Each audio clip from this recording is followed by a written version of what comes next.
Hola. So I'm here in the shop. It's Friday. Post made. Um, I wanted to get a video up. I hadn't done a video in a while, and there was something that happened at Made that caused me to think quite a bit. Um, I was talking to Colin Ray, uh, one of the um, Cal Poly bike club kids. Awesome crew. Those guys totally came out in force this weekend. They were super impressive. The whole crew. I mean, we can speak highly of a lot of them, but I will say one of the cooler things about that group is there was one kid. I guess he did his freshman year last year, so he's starting his sophomore year now. I don't know how if he's a mechanical engineering major or not, but he wasn't really a bike guy. And he was there with a hardtail mountain bike that he made with that club, and it looked pretty good. Um, he didn't know a lot about bikes, but that club helped him make that thing. And I am guilty of complaining a lot about how the educational system works, but I think that kid in that environment has been super benefited by all that, and that as a freshman doing a project like that contributes so much to his education, and that is the Cal Poly Bike Club to blame there, and that's really cool. Definitely cool. So we got to give the Cal Poly bike guys their props.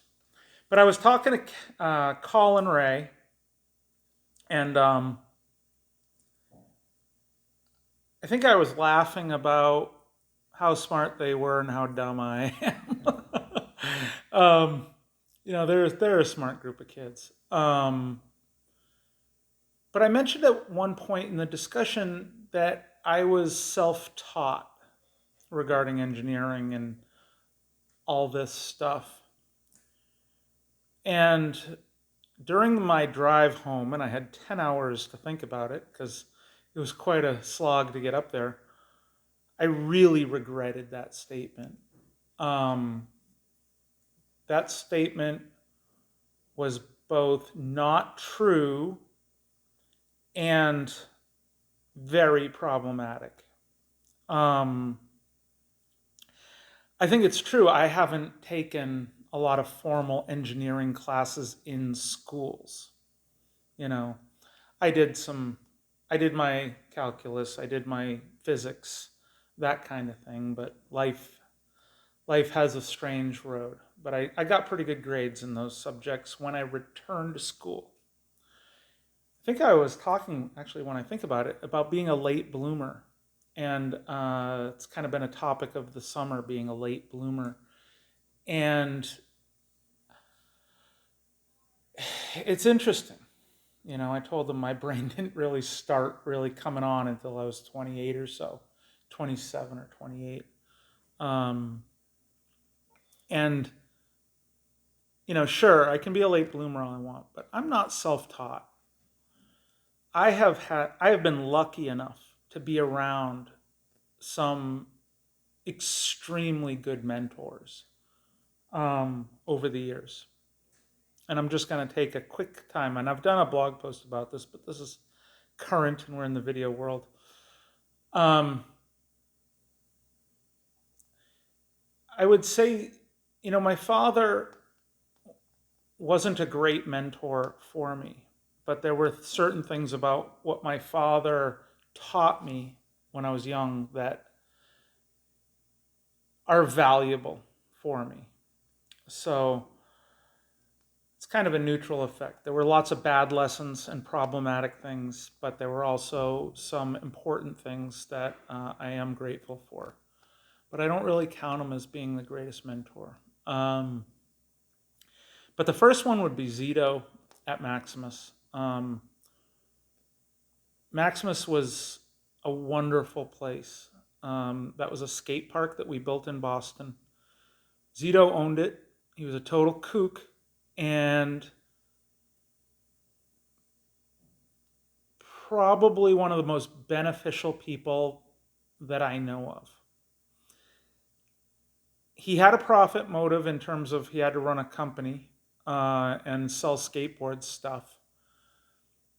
But he gave a lot of himself to a lot of young people like myself that really needed a good father figure and guidance and um, better direction to go than we were getting at the time. So I met Zito, I think, when I was approximately 16 or so, 16 and a half, because I had a driver's license at the time, um, at the shop in Arlington. And he was in my life until 25 when I left Boston. And I learned a lot about the world from Zito and a lot about what the world was that nobody else was showing me. He had a machine shop. He made racing carts and he talked about racing, and he built a world where a lot of young people had a safe place to go, and not safe because they weren't going to like crack their skulls or trip balls up above the ramp or something, but a safe place to go because we could get a window into the world that was a little bit more honest, and somebody that would talk to us like we were real people and like he cared, and that was cool. And after that, I learned from Chris Chance um, a bunch of things about how we make quality shit. I was lucky enough to be at Fat City Cycles, learned about making real high quality mountain bikes, but it was a factory, and we did factory shit in the factory, and but we didn't make junk, and it was important that we didn't make junk. And there were a lot of creative people in that environment, and a lot of businesses got started out of there, um, which is a testament to what kind of place that was. And I worked for a number of other people over the years between there. Chris Hawks over at Dale Engineering, him and his father taught me to be a machinist. I mean, I went through an apprentice program with them, but those guys were no joke, and that was hard work, and they taught me how to do it right. And I'm grateful, super grateful. God.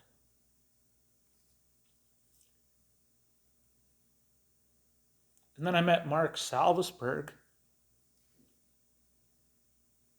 when I got to California. And Mark was amazing. He was a force. He is. He's sick now. I interviewed him recently, which was a wonderful thing. But I really learned there about, he looked at motorcycles like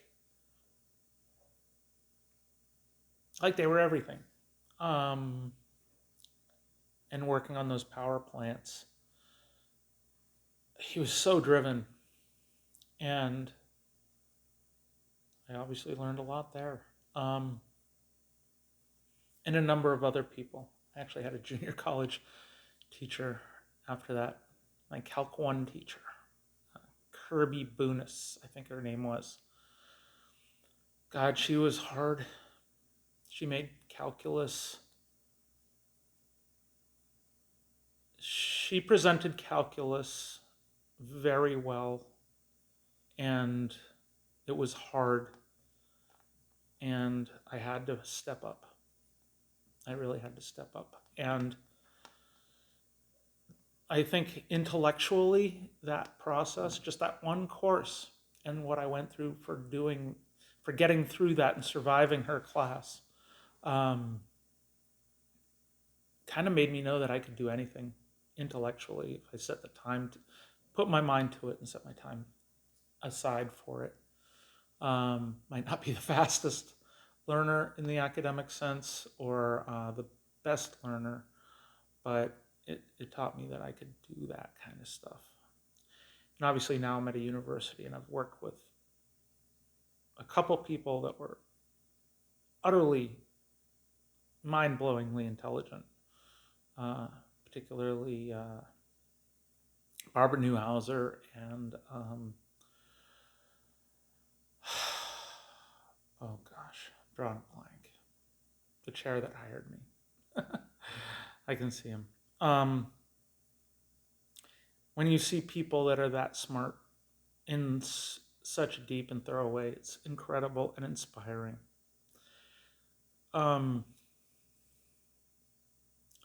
So I'm not self-taught. I've learned from a lot of people. I've also learned how not to do things from a lot of people. I've gotten to see people fuck up hard, and fuck up in ways that I learned a lesson from without having to fuck up. That's always a good lesson too, because you don't have to pay the price. And I've taught myself some stuff, but I'm standing on the shoulders of giants and people that really helped.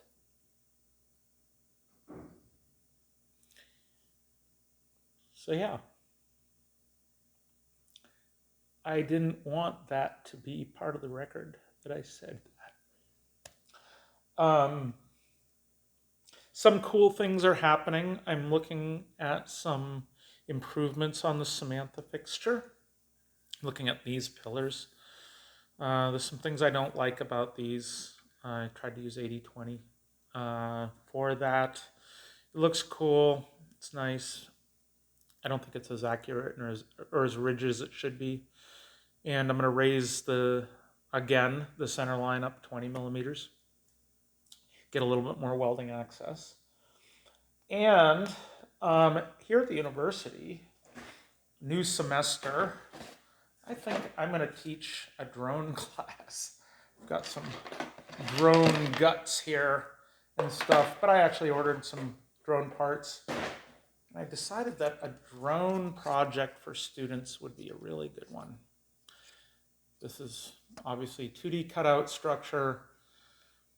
A lot of students, when I encounter them in the modern era, I say, well, what are you into? What do you want to, what do you like? What do you spend your time on?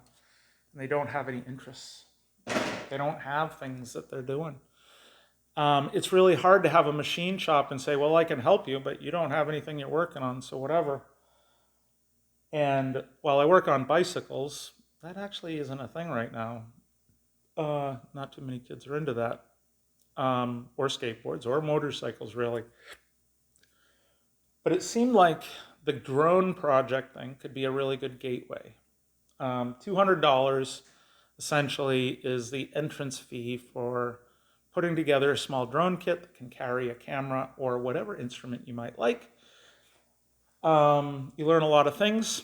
You learn some mechanical stuff. You learn electronics. You learn some physics. You learn some practical testing type of stuff. You learn about batteries and how big of a battery do you need and the problem with batteries when we talk about batteries and stuff like that. So there might be some drone content coming, but it's not going to be very high-end content. It's going to be extremely elementary entry-level stuff.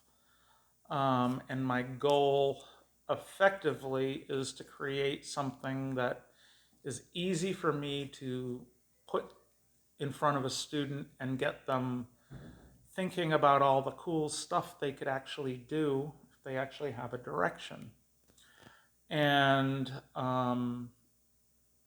hopefully, if they get that done and they're excited, they start mounting instruments on them, or instruments and they go into the water, or they travel on the land. But something a little bit more scientific or engineering based.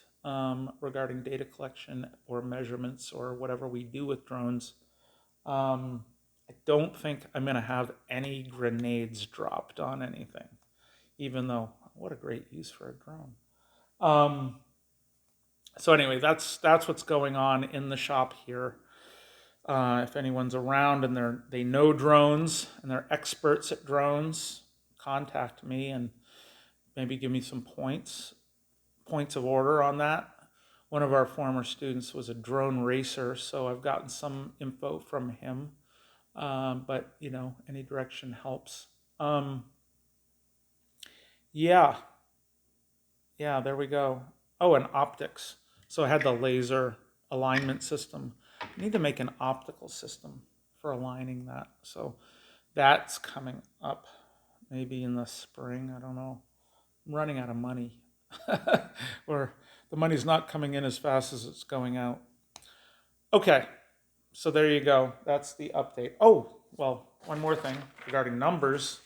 I don't know if anybody saw, but I switched from direct, I should say, radial front and rear center measures to horizontal front and rear center measures in my documentation for bikes. As I said in that post, I was on the fence for a few years on doing it.